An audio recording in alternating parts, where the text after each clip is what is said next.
All right, we just finished our Beatitudes series, 8 weeks going through the Beatitudes. Here's a quick recap for you.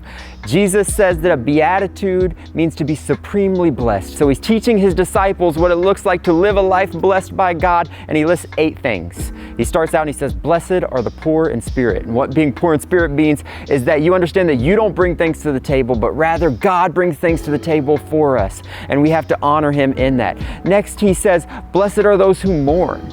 And so we start to look at the world. We see that it's out of kilter from God's original intent from creation. We realize that we're part of the problem as sinners, and we mourn the world. Then he says, blessed are those who are meek.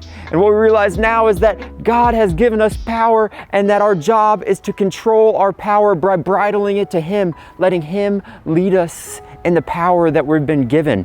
As we do that, he says, blessed are those who hunger and thirst for righteousness. Now we're starting to desire his obedience in our lives and everything that we do. Then he says, blessed are the merciful. So we start to show mercy to the world because God has shown us mercy. He says, blessed are those who are pure in heart, which means that now we no longer give our heart to different things in the world, but we're single-minded, single-focused, giving our heart to God. And then he says, blessed are the peacemakers. We see that the world is out of kilter, but we try to bring peace to it. We bring the shalom of God, the fullness, the wholeness of God, mind, body, and spirit.